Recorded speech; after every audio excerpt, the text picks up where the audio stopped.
Hello, welcome to another episode of Varsity360. I'm Columbian sports editor Micah Rice, joined this week by Tim Martinez. And Tim and I have a really exciting event that we're going to talk about.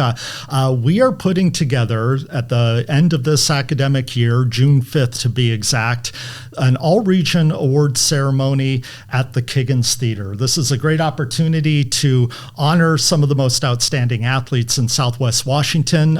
We have some great sponsors lined up, Columbian Credit Union, Killer Burger. Especially, it's going to be great in that we have a fabulous keynote speaker in four-time Olympian Skyview graduate Kara Winger. She's going to join us on that evening at the Kiggins Theatre, and you'll get to hear from one of the best athletes to ever come out of Clark County. Tim, why don't we talk about why we decided to put this event together? Yeah, so our all-region series has been something that's been going on for like 23 years. I think we started it the fall after I first arrived, and it's kind of one of these things that a lot of times in this business, that ideas that you get, you either see some from another outlet doing something, and you go, "Oh, that's a good idea," and you kind of take that onto your idea. Or as people kind of move along through their careers, they go from one place to another place to another place. You kind of bring these ideas with you, and that's kind of what happened with the all-region thing. Because I think before, when you were way back when you were the prep guy, we did like a couple of special all-area teams, like for football and basketball. Mm-hmm. Is that right? Yes. And so, the all-region thing that we started back in 2001 again was something that we started in Salem when I worked in Salem. And it was the idea that we celebrate not just, because you'll see all area teams from a lot of papers, outlets, they'll do all area teams, but they typically do it for the team sports, football, basketball, soccer, volleyball, baseball, softball. But we do it for all sports. Mm-hmm. And that's something that an executive editor way back in Salem in the mid-'90s said, I think we need to do all the sports and not just the team sports, because we used to do the team sports in Salem. And so we started honoring, all the sports, had an athlete of the year in each sport and all the teams. And so this is something, again, that we've been doing for 23 years. And the idea of having a sort of a end of the year celebration is something that's always kind of been out there. We've always kind of talked about it. It was always an idea. But it was really about a year and a half or so ago that it really started to formulate into something. And it's really exciting to see it come to fruition. I mean, we've kind of watched other outlets that have these kind of celebrations. We kind of get ideas from them about how they run it. And a little bit scary, but also a little bit exciting. Well, so we'll give you an idea about what the event is going to look like. And first of all, if you want tickets, you can scan the QR code that we're putting on the screen right now, or go to the Event Hub space at Columbian.com. I'll put that on the screen as well. But so first of all, it's a not-for-profit event where if you're an athlete on any of the all-region teams for the 23-24 academic year, your ticket is free. That also goes if you're a coach of one of these athletes. But, if you're a parent, a grandparent, a sibling, I think the tickets are like $15 or something, just enough to kind of cover the cost. Killer Burger is going to provide food. So we're going to gather at the Kiggins Theatre. It's basically going to be, hopefully a collection of athletes who really excelled in their sports during this past year.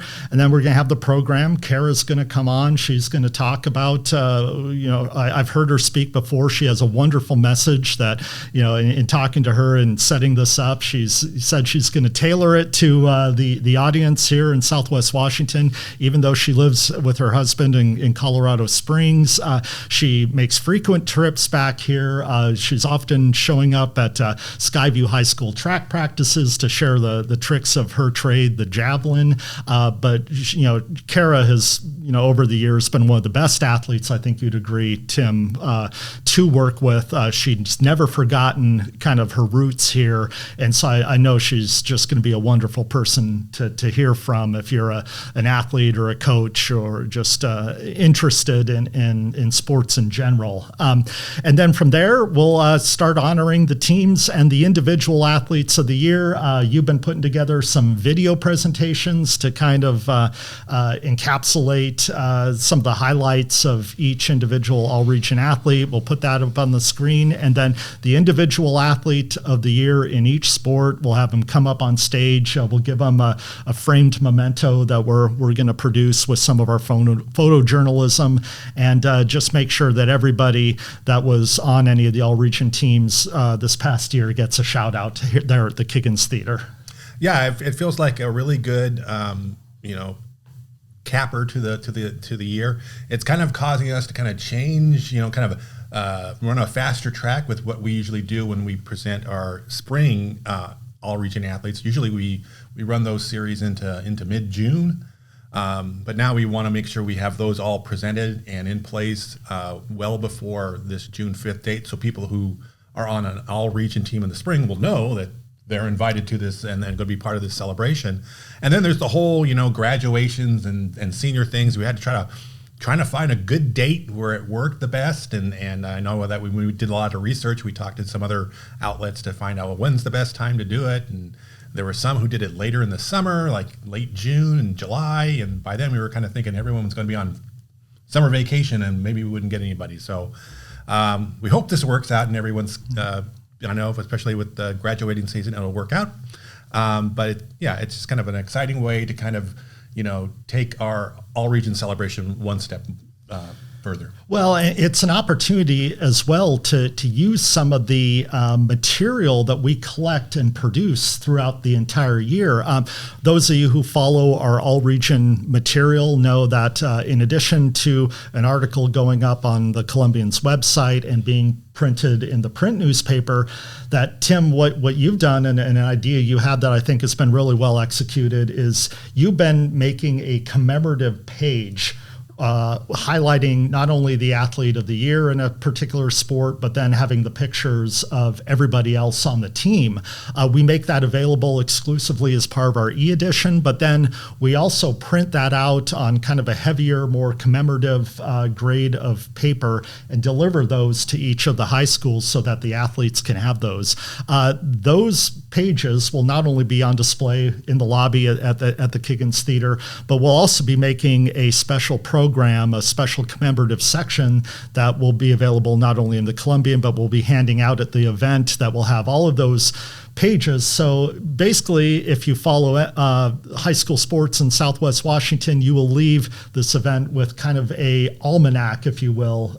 Maybe not an almanac, and that won't have like all the results and everything, but a collection of the standout athletes from this entire 23-24 season. Yeah, and another thing that I'm hoping to produce for the awards ceremony is like a collection in each sport of the athletes of the year in each season, going back to 2001, 2002 when we first started it, so we can have you can see some of the faces who were athletes of the year in the different sports. Kind of been going through and looking back just at all the team selections that we selected. And for the record, Kara Winger was an all-region athlete. She just wasn't the track and field athlete of the year in any of her years, which is weird because she won 3 state titles as a javelin. But I remember talking to Kara about that a couple of years ago, and she can tell you like who was the athlete of the year. She goes, oh, well, Sarah Jackson Bay, she was really great that one year. And then so she's always great to talk to. But it's always kind of fun to go back and look through all those names over the last 2+ decades. And then you'll see a lot of familiar faces, outstanding athletes and athletes who became coaches or are coaches now or have become coaches in those names. So it's going to be a real nice celebration of not only this year, but the years gone by. Process. Another reason I'm so thrilled to have Kara being a part of this, it kind of ties in with something new that we're going to do in the ceremony, where we've always kind of picked out a multi-sport athlete of the year, a boy and a girl who excelled at 2, usually 3 sports, and kind of honor those multi-sport athletes. Well, we're going to have 3 finalists for the boys' multi-sport athlete of the year and the girls' multi-sport athlete of the year, and then we'll announce the winner at the ceremony. But going back to Kara, she, I think, was a great example of someone who was a multi-sport athlete and used that, wasn't a specialist in track and field, but that's something that I think kind of goes along with the message of being involved in a lot of different things can really make you outstanding in your one thing. Yeah, Kara, I think, and she'll probably talk about this at the ceremony, but I think essentially growing up through middle school, she was a basketball player. That's kind of her thing. But she tried out for swimming, and she did swimming in the fall of her freshman year, and then she played basketball in the winter. And then in the spring, I think the story that I remember she told me a couple of years back is she wanted to do something in the spring, tried out for golf. She did golf for like a week or something like that and said, no, this is not for me. And then one of her other coaches said, hey, you should try track, and came out for track and threw the javelin, found something that she was good at, that she loved, and something that carried her through all the way through her professional life to 4 Olympics. So yeah, the rest is history. 9-time national javelin champion, long-time U.S. record holder, 4-time Olympian, and the U.S. flag bearer in the closing ceremonies at the most recent Summer Olympics. So I can't wait to hear her talk about just her journey and her message and everything. It's going to be a special night. But go ahead. Oh yeah, and the fact so having Kara as our speaker kind of speaks to that celebration that we do at the end of the year. Because I know a lot of outlets will pick an athlete of the year, and sometimes that athlete is a single sport athlete, an outstanding football player, basketball player, or whatever. And we've always tried to lean towards those who excel in multiple sports, who participate in multiple sports. I think it kind of builds to the essence of what high school sports is really all about. And Kara kind of embodies that, having been, 3 or, for a week 4, sport athlete in high school. And she'll probably even speak to what that helped her develop and become. So it's been kind of a fun process this spring to kind of look over potential candidates as we're kind of narrowing the field to get down to 3. And it'll kind of be like the capper of the night when we get to sort of celebrate that one prize that won't be known until that evening. Yeah, and you talked a little earlier about kind of how we got here and kind of the formulation of, are we going to do an event? And maybe some outlets around the Northwest had done so before, and I called up some people in those sports departments and asked them, what were you trying to do? What advice would you have for putting anything together? But where I really come down on this is that this is sort of the logical evolution of where we're sort of going at the Columbian with our community outreach. There's been a lot of change in local journalism. It's no secret that, media companies that used to be predominantly a print news product have had to change and adapt in order to survive. And what the Columbian's done, I think, to very good effect, is that it's maximized its position as an independent media company that is locally focused here in Clark County. Part of that, we have multiple positions in the newsroom that are funded by something called community-funded journalism, which our new publisher, Ben Campbell, and his brother, Will Campbell, have really been champions of.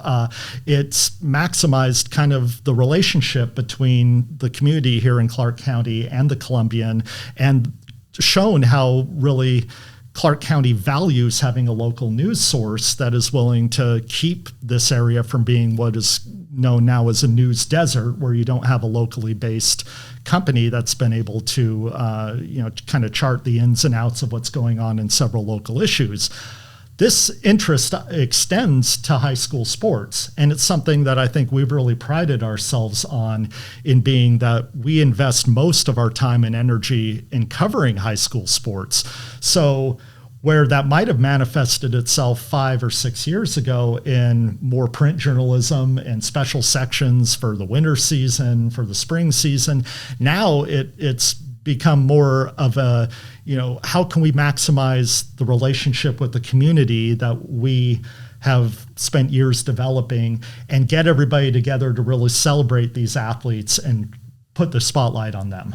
Yeah, I think if we had tried to do something like this, say, 10 years ago, it might have looked a lot different, because what we've kind of done at the Columbian here over the last decade or so is we are prioritizing, photos, not only with our staff photos, but, you and I, Will and Meg, and we all go take the camera around, and we've been learning how to shoot photos so we can kind of stockpile a wide variety of photos. And then we do videos, video content. And so the ability to kind of put that all into a presentation at the end of the year where we can have photos and videos and as well as words and audio. We'll kind of make it a cool event. Well, and I think I can't speak, as an expert. Will Campbell has been great in the newsroom as the innovation editor, and I've had some conversations with him about using more events to connect with the community and tell stories in different ways. And you've seen that happen throughout just this year with some other events that the Columbian has produced. We obviously have the economic forecasts breakfast that we've done every year, which I kind of hopefully one day this event will be sort of the sports equivalent of the economic forecast breakfast, something that happens year after year that people put on their calendar and make a point to attend. But we also we're hosting a documentary screening about the state of local journalism called Strip for Parts. And so I think there's a lot of untapped potential in these event spaces where journalism, you go back to the core tenet of what we do: tell stories, share information, profile people. That doesn't have to be just in a standard article. That can be in a presentation and in an event. And that's where I think you've really seen the traditional boundaries of what we consider journalism to be. We've had to adapt and expand beyond those, and I think that's what we're doing with this. Yeah, I think it's an extension of what we're doing right now, right here. Yep. And sitting there and talking to you face to face, which is something that 10, 12 years ago we probably would have shied away from doing, because we're always used to be behind the camera, behind the scenes, and so it'll be fun to get up on stage and help celebrate some of these athletes. And their accomplishments, and again, as exciting as it is, there's also a little bit of trepidation, because it's something new that something that we're we've never done before. And I think there some of the other things that we've done, whether it's shooting photos, videos, or doing this, it's kind of like there's a learning curve to it a little bit. And so excited about the venue, the Kiggins Theatre. I think it's a venue that people know where that's at, and they're familiar with it. What's the capacity, like 300? 300. Yeah. So, I think our goal with the venue was to have a site that, we could have a full room, but then there's concern about whether it's going to be full and whether it's going to be big enough, I bounce back from this being the first time we've done this to saying, oh my God, is anybody going to show up? And then I'll talk to our event coordinator and she'll say, it's not big enough. We've seen great ticket demand in the first, and you haven't even promoted it yet, and we're already seeing great ticket demand. So that's why if you're on any of these teams, be sure to reserve your space and make sure that you're able to be there. It's just exciting in that it's all about community. And, we talk about innovation and everything and different ways to tell that story. As you say, 10 years ago, maybe we wouldn't have been doing this. If you're talking about this show right here, 2 years ago, it's like, but that's how quickly the media landscape changes, and how, I look at a lot of the reporters in the Columbian newsroom. Quite a few of them are quite young, and I'm always eager to hear from them, their different perspectives about ways to tell stories that they've grown up kind of having a second nature that might seem new and novel to, old guard people like you and I. Yeah. So speaking to that, again, going back to that, 300 seat venue, if you were selected to an all region team in the fall season, and again here in the winter season, you should have received the commemorative printed e-page from your school. Because Micah and I went all over Clark and up in Cowlitz County to distribute those. They all came with an invitation to this celebration with a date and a little QR code where you can reserve your spot. So if you haven't done that and you're interested in going on June 5th, be sure to do that. If for some reason you don't have that and you don't know where that is or never had that, then you can contact us at sports@thecolumbian.com is our email.